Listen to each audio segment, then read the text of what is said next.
I'm Bridget Bartley, the Woodrow Wilson Rehabilitation Center. Today I have joining me Dr. Alan Towne. He's a neurologist at McGuire and also at the Virginia Commonwealth University. He's joining us today as a participant with the Virginia Wounded Warrior program, and he specializes in traumatic brain injuries. I'd like to go on and ask you the different blast injuries that you see and the traumatic brain injuries and their similarities, and if you'd like to go on. Sure. Traumatic brain injury is really the term we use for any blow to the head. So actually, if you get dinged, if you like run into a doorstop and feel a bit confused or see stars, actually that is traumatic brain injury, and actually it's a mild concussion. There are varying degrees of traumatic brain injury, depending on how bad the injury is. And so generally, if you have one that you're just dinged a little bit and you're a little bit confused, that would be a mild traumatic brain injury. Now, in some cases, you lose consciousness, and that would be a moderate or a severe traumatic brain injury. And there are certain criteria we use to determine what differentiates mild from moderate to severe. Yeah, usually how long you've lost consciousness, if you've been amnestic for the event, and there are certain scales we can use. And exactly what are the symptoms? Well, depending on the type of traumatic brain injury, again, you may lose consciousness, or you may not lose consciousness. Now, what happens is that after you've had a traumatic brain injury, and it can be due to various causes. The most common cause in the civilian world is motor vehicle accidents. Right. So you hit another car and your head goes through the windshield. That can cause a traumatic brain injury.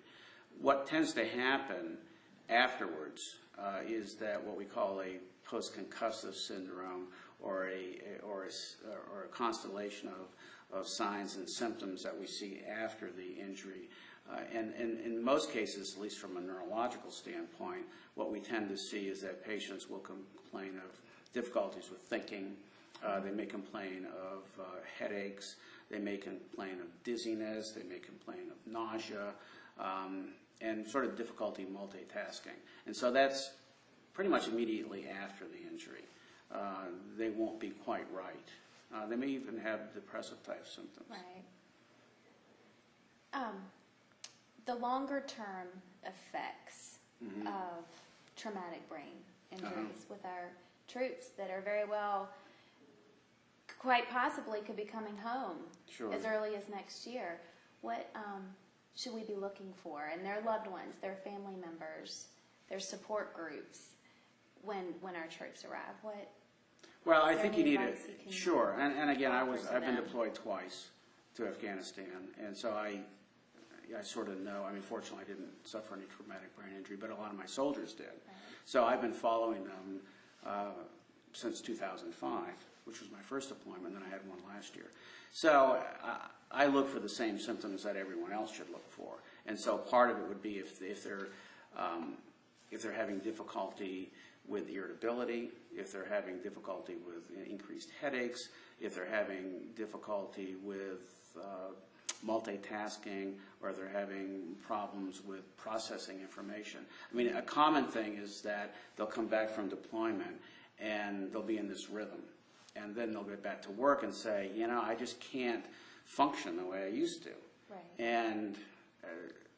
And then we have to differentiate. First of all, we have to know, and sometimes I don't remember how bad the head injury was, because some of the blasts that we see with the IEDs, the improvised devices that they put along the roads, is that you may actually be a victim of one, but you may not actually lose consciousness. And some of the soldiers have gone through 4 or 5 or 6 of these IEDs, and they sort of all blend together, and they don't go to see the doctor every time because they just push on, or there may not be a medical professional right there. And so I had some of my people who, at the end of their deployment, I'd ask them, and they said, well, I never went to see a medic or a health provider, and I had 5 traumatic brain injuries. and I'm seeing them at the end of the year. So then it's difficult to really quantify, what type of injury they actually had. Then when they got home, they started having these difficulties, as I mentioned, with the headaches, with the dizziness, and the difficulty with concentration. And Dr. Towne, can I ask you about post-traumatic epilepsy?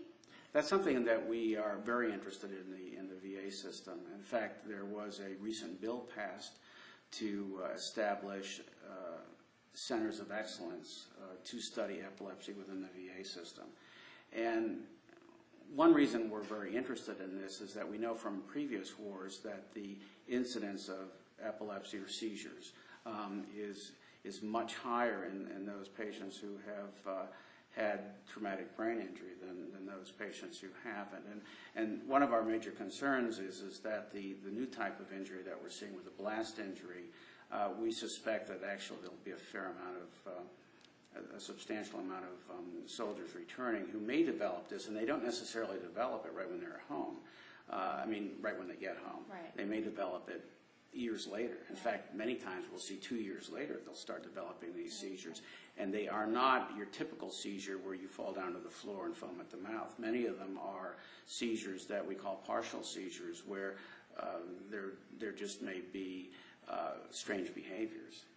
And they're sometimes very difficult to diagnose. And so you need to, that's why the Epilepsy Centers of Excellence were established, so you'd have a group of specialists looking at this problem, both from the clinical side and also from the research side. Right. Thank you so much for Thank joining you. us and being a part of the Wounded Warrior program. You've given us some great information, and thank you so much. Thank you.